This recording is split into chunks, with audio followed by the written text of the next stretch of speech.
I'd been hearing about this saltwater fishing up in Massachusetts from my old buddy Larry Cronin.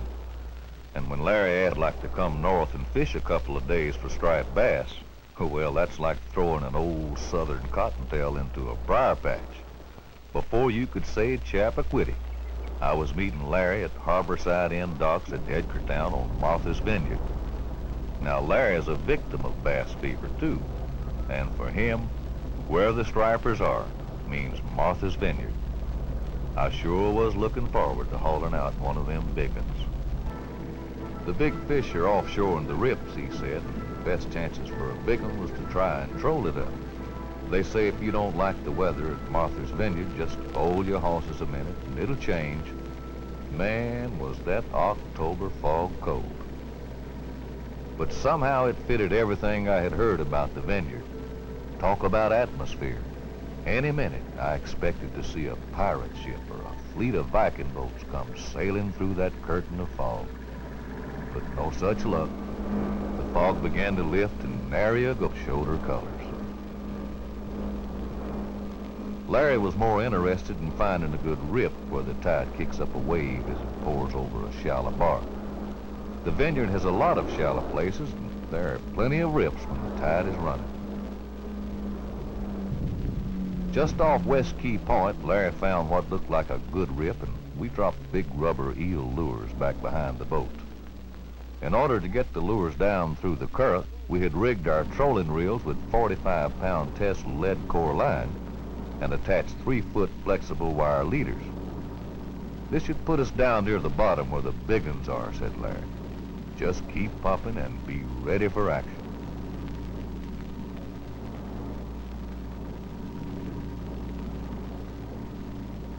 We trolled back and forth along rip after rip, and not even a nibble did. But Larry kept looking for the fish, and I kept sitting in the boat freezing.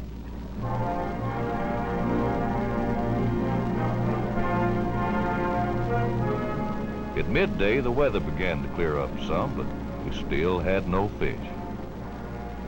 The best way to get a fish to bite is to make him think you just not paid him no attention. Sure enough, there he was. Now that's what I've been waiting for.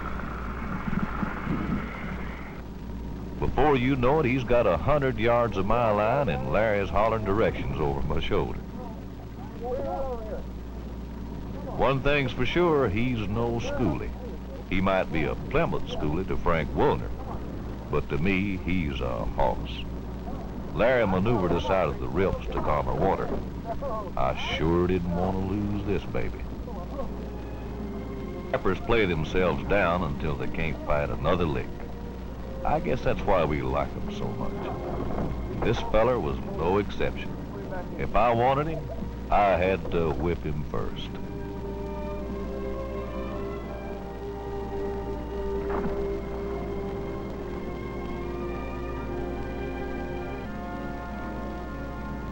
Now that's a fish.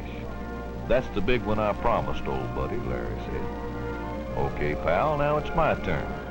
You come down to Santee Cooper in Carolina country, and I'll show you more action and more striped bass than you can shake a stick at. You don't catch striped bass in fresh water, he said. You mean white bass. I mean stripers. You come south, buddy, and I'll prove it.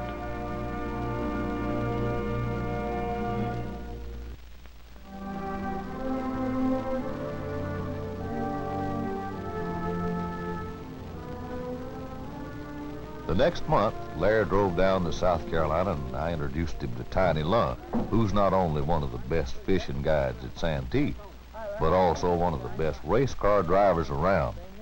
Why they call him Tiny, I'll never know, because he's about 6.5 feet tall and weighs 270 pounds.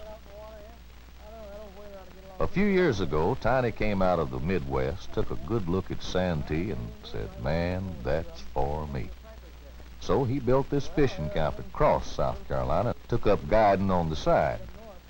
Racing is still his business, but Tiny's idea of heaven is either being first across the finish line at Daytona Speedway or fishing for schooling stripers here at Santee. The next morning, bright and early, we headed out into the lower lake to search for schooling stripers. We scooted over into a quiet corner of the lake and began with the schoolers. He picked a hole where the water was some deeper, and we began to jig, pumping shiny spoons and bucktails straight up and then letting it flutter back to the bottom. Sometime when the fish are laying up on the bottom resting, jigging is about the only way to perk up their interest. Sure enough, there they were. Tiny tied into one that almost snatched him out of the boat, and then the bottom of the lake hit me.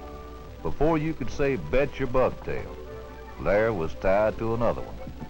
All of us had a fish on, and Tiny was skipping around the deck like an overweight ballet dancer, trying to keep the lines untangled. Tiny kept urging us to get our fish in. There's a big school down there, he said.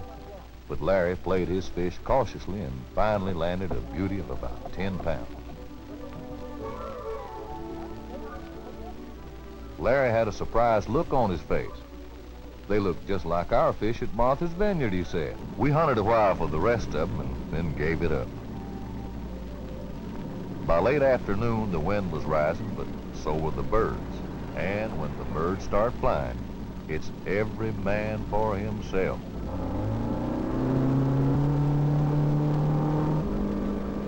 Chasing the schools at Santee calls for a fast boat and the fancy footwork of a convicted horse thief.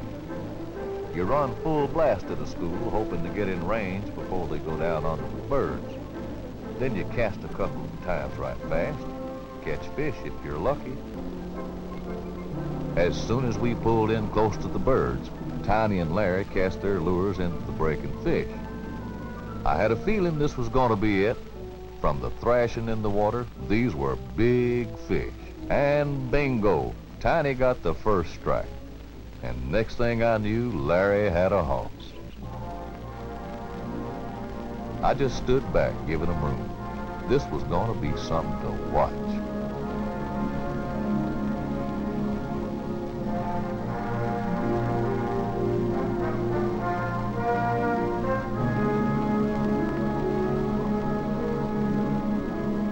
It wasn't long Tiny had his whip down and was bringing him into the boat. A nice school striper, about 7 pounds. But Larry's fish was something else. When he rolled up and splashed, I knew we were looking at a big fish. One of the biggest I ever saw caught at Santee. And what's even more important, the fish were still biting. Old Santee Cooper was paying off. Once again, the old girl hadn't let me down. Stood there in the boat fighting another striper in the sunset. I know that in Massachusetts, South Carolina, or wherever, I'll always be where the stripers are.